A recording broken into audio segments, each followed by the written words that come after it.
Chairman Liss, and the name of the program is The Way to Go. I invite you to join me each week as we explore places to go and things to do. Today we're going to explore Gilbert and Sullivan. My guest today is Christopher Beach, who is the director of the Center for Performing Arts at Sullivan-Purchase. And he's going to be telling us today something about a wonderful Gilbert and Sullivan program that is coming up this year. So what is this fascination with Gilbert and Sullivan, and why does it attract people so much, Christopher? Is it the lyrics, or is it the music, or is it a happy blending of both? Well, there's practically no one that I know who at some time or another hasn't seen a Gilbert and Sullivan comic opera. You're in high school and your girlfriend plays Mabel, and you want to hang around in spring semester, so you agree to be on the stage crew or something like that. That's what I think the fascination is. I think the words or the music, all of the great operas, the really, really great operas, are ones that have a great book. All operas. You're not just talking about Gilbert and Sullivan. No, I think it's true with all operas. And Gilbert was clearly the inspiration to their work. Although Sullivan's endless tunes and delightfully accessible music, I think it's almost impossible to separate one from the other. How did they work? Did they work together or separately? Well, it depends. Halfway through, they were terribly collaborative, and then there was a famous fight over expenses and what was called the carpet quarrel. And after that, they were a notoriously antagonistic team who created their operas out of almost furious hatred. But which came first? Gilbert always selected what the piece was going to be about. He wrote the entire libretto, handed it to Sullivan, and from there, as Sullivan would say, could you change this? Could we work this differently? That's how they worked. But Gilbert was the initiator on every single opera. Let's talk specifically now about what you're doing this year. What's the program? What's the concept? Well, the Performing Arts Center, when I took over as director 3 years ago, was pretty much a classical music house that did presentations. And we've expanded that to include a great many other kinds of programming, world music and dance, American music, emerging choreographers, theater series, and lots of special events. But those were still presentations, and one of the challenges that Sheldon Grebstein, the president of the college, gave me when I took the job was to realize the full potential of that facility. We have fabulous costume shops. That marvelous facility. It's amazing what what Rockefeller built there. And we have costume shops, scene shops, paint shops, prop shops, and the Performing Arts Center has a staff that is experienced in producing theater and musical theater. And so I've been thinking for a long time how we could fulfill that promise of the building and the staff. It occurred to me that everybody likes music. Music is the most popular art form. Everybody knows Gilbert and Sullivan. It's something that older generation will remember the old D'Oyly Carte performances in the 50s. It's something you can bring your children and grandchildren to. It's opera, but it's in English, and it's entertaining. It's delightful. We do have an illustration here that I know it may not be what you're doing as your first performance, but it kind of sets the tone of what Gilbert and Sullivan is. What is it? What is Gilbert and Sullivan? How can you define it? I think it's wit and charm and sparkle, and it's a kind of musical theater that has its roots in Victorian England. So to some eyes it may be a little prim and proper. It might be a little conventional. There's a style, though, of doing Gilbert and Sullivan, isn't there? Well, I think there is. I've taken great pains to try to recreate the kind of doily cart style that I think many people might remember. How do you define that? Well, first off, it is fundamentally English. Joe Papp did a very successful production of Gilbert and Sullivan some years ago that was very American. With Rex Smith and Linda Ronstadt, and it was Americanized. And I think it focused on plot, which Americans and scenery, which Americans tend to focus on. It didn't focus on the words. And it's the words, the wit that Gilbert was a great satirist. You look at Cole Porter or Noel Coward, they worshipped Gilbert's mastery of the English language. I think we ought to talk specifically about what you're doing this year as far as Gilbert and Sullivan and what your long-range plans are. Well, this is the beginning of what I hope will be a 10-year project. Gilbert and Sullivan, in fact, any opera, when you involve an orchestra and a chorus and scenery and costumes, is immensely expensive. And so this is a kind of a trial balloon this year. We will begin with it's a full evening called An Evening of Gilbert and Sullivan. Act 1 is what I call a soirée musicale. It's arias, choruses, duets, trios from all of the Gilbert and Sullivan operas, Mikado, Pirates of Penzance, HMS Pinafore. But I thought it was important that our audiences saw that we could actually put on a show. And so Act 2 will be their first opera, a one-act called Trial by Jury. It works out perfect because it's their first opera. It's the first one we're doing. I've already scheduled HMS Pinafore for the summer after this. And hopefully, if each of these is successful, we'll continue to be able to mount new productions.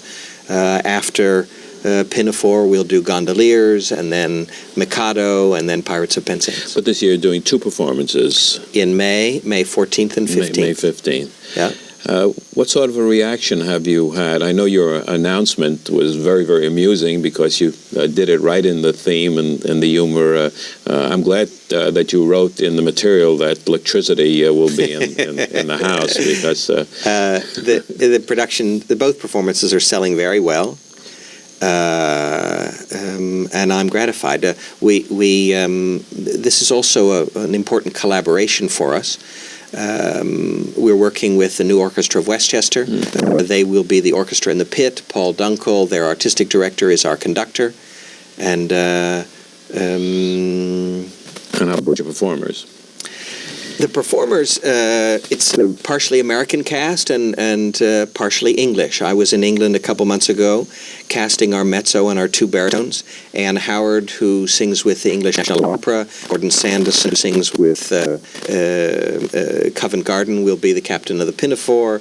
And Eric Roberts, who sings with the new Doily Cart Company, will be our Pattersong baritone.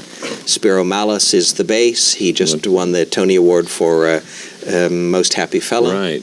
And our tenor is a young Metropolitan Opera tenor. And the soprano is a lady named Marla Berg, who's, I think, a new, exciting find. Now, as far as I know, Gilbert and Sullivan has not been done by a professional company in Westchester, certainly within my memory. Is this a first, do you think, for this area? Well, I've only lived in Westchester for 5 years. I don't know of any other fully professional productions with full orchestra, professional chorus, and international performers. Where's the talent base? I know you've gone to England to get some of the people, but the orchestra, of course, is... All the chorus are members of the New York Choral Artists. I worked with them before at PepsiCo Summer Fair. They were the chorus in the Beethoven Weekend, which Warrington presented. And it's a terrific... Our stage director is Ted Pappas, who's worked with the Canadian Opera and with New York City Opera. And... Now, you refer to Gilbert Sullivan as opera. Is it opera? You have an opera background, so certainly you have that feeling for opera. But how do you equate this with opera? Well, there's comic opera, or operetta, or opera buffo, and then there's serious, and Parsifal and Aida and all that sort of thing. Gilbert and Sullivan actually started because Offenbach was the rage in London, and all the theaters were filled with his music. And he and Gilbert Sullivan and Richard D'Oyly Carte got together and said, we want to make some of this money, and so we should have real English comic operas. I think part of the essence of them is that they are comic operas, not musical comedy. There is a difference in style. They are bright and gay and witty and yet they're not glittery and polished they're not like cats. Is it appropriate for me to say, how do you define opera at this point? Opera's when you get the chorus and the orchestra and they're singing to a libretto. So many times we say that something that was a Broadway show was really opera, was Porgy and Bess opera or not opera. Americans tend to think that if it's serious, it's opera. And if it's not, it's musicals. Well, there's a whole range of comic operas, which Gilbert and Sullivan mastered in the English language better than anybody else, and people tend to forget them. Let's talk about them a little bit. Let's talk about Gilbert and Sullivan and who they were, and before they started to work together. And we do have some photos of them, which we might show at this point. But what was their background? You say they got together. Well, one of the interesting things about our first performance, which is Trial by Jury, is that Gilbert was actually a lawyer. And I've made a real point in our production. We have two groups of lawyers. All of the Westchester County Bar Association have been invited to attend. We're looking at Gilbert's photo at the moment. And so I'd love to have put on a show about the judicial system and have the house filled with lawyers. Gilbert was the perfect person to write about lawyers, having been one himself. And what about Sullivan's background? Oh, it's about as musical as it could get. Sullivan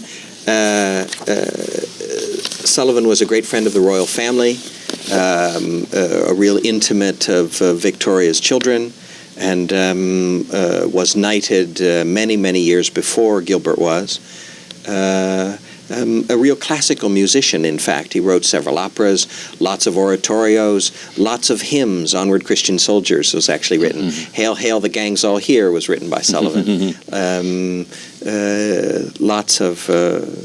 in fact, he probably had as significant an impact on music in Victorian England as anyone else. How do they get together? By accident. Just by chance. And then D'Oyly, everyone's working together in the theater, and they had met previously and seen each other's work. A real friendship developed originally. It was a triumvirate with the producer, Richard D'Oyly Carte. Right. And, but were they always as lavish? Were the productions always as lavish? Was there a different style in the beginning? Always, because Gilbert changed the way musical theater was done in England. He felt that the chorus was terribly important, and they weren't just cardboard figures, and that they really had a role in the performances. He directed all of them himself, and he cared very much on the details of the costume, just what the set looked like, things like that. Does that present particular problems for you? Lavish costumes mean expensive costumes, and costumes are very expensive to build. It's like building having a custom-made suit for a man or a designer dress for a woman. as I said, this year it's a kind of trial balloon for us to see, in fact, how many people in Westchester... Trial by balloon. How many people in Westchester County and Fairfield County are interested in us producing this. Our sets and costumes are borrowed from the Washington Opera, a terrific production down there designed by Zach Brown.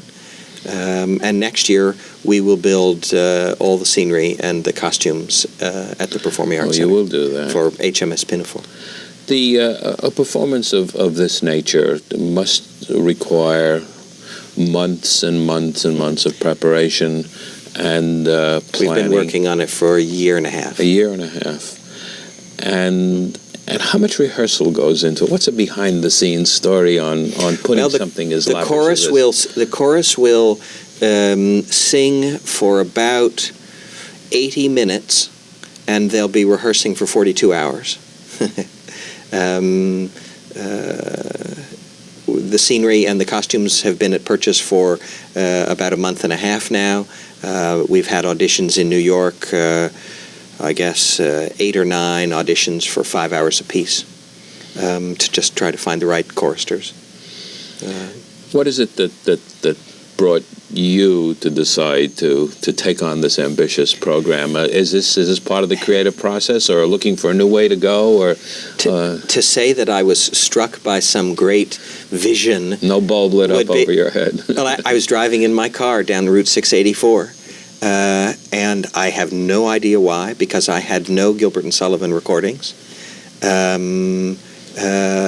was thinking about what we program in the Performing Arts Center, and I think somewhere between the kind of input that I get from our volunteers, the prompters, and my marketing director, who constantly tells me that there is a broad audience for programming for the entire family, it just occurred to me that we could produce for our volunteers and for the family, and do something which other people were not doing, professional performances of GNS. So it's a combination of having something that's unique and doing something that's innovative, and something that in its uniqueness is different than others are doing that you could offer.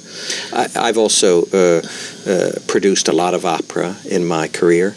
I worked at the Metropolitan Opera for 7 years, the Santa Fe Opera, the Baltimore Opera, and many opera companies around. I produced the Mozart da Ponte operas directed by Peter Sellers at Purchase. And I love the music. And it's a challenge for a staff to be able to mount a production as complicated as musical theater is. Is the programming a reflection of your tastes, or a reflection of your surveys, or a reflection of the audience? And who is your audience? Is your audience only Westchester? No, a lot of people. We have subscribers, regular ticket buyers in Danbury, Poughkeepsie, New Haven, Long Island. But the majority of them come from Westchester and Fairfield County. Westchester, Fairfield, yeah. Riverdale, I assume. Yeah. You'd get quite a few people.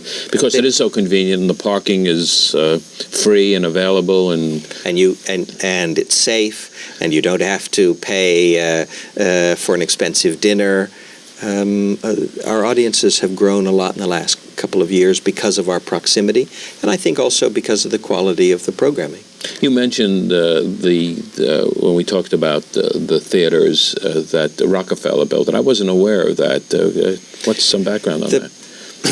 The SUNY Purchase campus is the last one built in Rockefeller's State University system, and it was a particular interest of his because he wanted to build a college where young people in New York State could go and get a conservatory education, a professional training program in music, dance, theater, and the visual arts. Purchase is special because not only does it have that intense professional training in the arts, but it also has a fully well-rounded letters and science, liberal arts education as well. Rockefeller cared very much about it because of his own interest in the arts. One of the reasons that the Neuberger Museum of Art is there and the Performing Arts Center was so that Sullivan-Purchase could be the leader in the state university system in fulfilling the college's public service mission. And you have a range of theaters. Why don't we talk about that a little bit? We have 4 at the Performing Arts Center, 4 others elsewhere on the campus. We present piano recitals, classical music, chamber music, major international dance companies, Alvin Ailey, Dance Theater of Harlem, Midori, Yo-Yo Ma, Isaac Stern, Alfred Brendel, the Leningrad Philharmonic, all that sort of thing. Is this a review of last year's programming or preview of next year's? It's a little of all of them, actually. You are, I assume, projecting forward to what you're going to be doing next year. We have already published next season. Our subscribers have received in the mail their advance notice. Could you give us some advance notice of what they've heard? Well, we've tried a couple new things. Next year, our American music series will focus entirely on country music. We've done a little jazz in the past, a variety of things. Next year, it will be Waylon Jennings, Emmylou Harris, Tammy Wynette, and the Texas Tornadoes. So that's a new thing. Country music is hot these days. We'll do another Gilbert and Sullivan and a series of special events. The Kodo drummers from Japan, a popular pop group called the Roaches, Wynton Marsalis, the Canadian Brass. There's something for everybody at Purchase. And some of these you are producing as well as presenting package shows. We are. It certainly is all right for other performing arts centers around the country to just book in events. But I think the educational nature of what happens with a performing arts center that is part of New York State School of the Arts needs to try to do something special. When the Canadian Brass comes, I work with them for a year on a program which will be different than the program that they tour the whole country with for the 11 and a half months before they get back to Purchase. Mm-hmm. When we have an event like a Mario Bauza evening, we will of mambo music. We'll design the scenery and lights for his production, that kind of thing. Doing more and more of that because that's the direction that you really want to go with. It is. It's challenging for the staff. I think it also gives our audience something special that they can't get anywhere else. And that is important because there is so much available, as we've covered on this program so many times. One of the things that we have to convey to our audience is the fact that tickets are available. A lot of people, and I've discussed this with people, and they better call soon. Yeah, who say people feel because of the great concept that there's no sense in calling because there are no tickets. But I assume there are tickets. There are tickets for both performances and at all price levels. All right, so the dates are May 14th and May 15th at 8 o'clock. And what's the telephone number that people should call in order to make their reservations? 914-251-6200. Well, let's repeat that. 914-251-6200. And we'll put that up on the screen in the closing credits so that people will be able to write it down and make the telephone call. I want to pursue a little bit this further into this 10-year concept. Now, you've certainly got this year taken care of, and you're projecting forward for next year. How far ahead are you going with your plans? I know that reaction is very important to you and what kind of response you get to Gilbert and Sullivan, but how far ahead are you planning? And is there a schedule of what Gilbert and Sullivan we presented in 1995 and 96 and so on? There is, actually. My hope is that we'll do the Soirée Musicale this year, a full production next year, and that the year after that we will do 2 productions. We'll revive the HMS Pinafore, and we'll do a new production probably of Gondoliers. Mm-hmm. Then the year after that we will do 2 productions, reviving the Gondoliers and a new production of the Mikado. Why?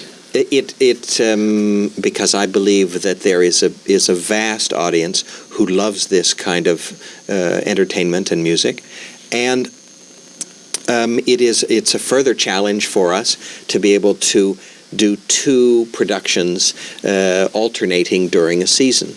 The other thing is that D'Oyly Carte used to put together a company of singers, and each year the audience would get to see those singers do different roles in another Gilbert and Sullivan opera. I hope very much to keep the same company that people will see this year in future productions. And so it's a challenge in the theater to be able to do that kind of program. So the continuity would be from season to season, and then the same people would be doing both of them in the season. Right. So almost like a repertory company that you're entering into. That's very ambitious. Well, it was very much part of what D'Oyly Carte had in mind when he produced Gilbert and Sullivan's operas. The audience came to love seeing each year what someone would be doing. You seem to be going back to the style of D'Oyly Carte in production and concept and everything that's happening, and you want to recapture that spirit. Well, I want to recapture the spirit. Our audience is a 1990s, not an 1890s audience, and so the production values will be as. I'd love Gilbert and Sullivan to come back and see the production and say, gee, I wish we could have done it that good, that would be, but to have them at the same time say, that's our piece. Right. I don't want to put HMS Pinafore on Mars or put the Mikado in the sewers of Paris or something like that. I think it's important. Traditional but modern. Yeah, I think so. Well, I think you've got a great program, and I wish you a lot of luck with it. Thank you. I'm really looking forward to the season and the seasons to come. Today, my guest has been Christopher Beach, the director of the Performing Arts Center at Sullivan-Purchase, and we've been talking about Gilbert and Sullivan, which will be presented on May 14th and May 15th. I urge you to call and reserve your seats for it. I'm Norman Liss. The name of the program is The Way to Go. Until next week at the same time, enjoy yourself.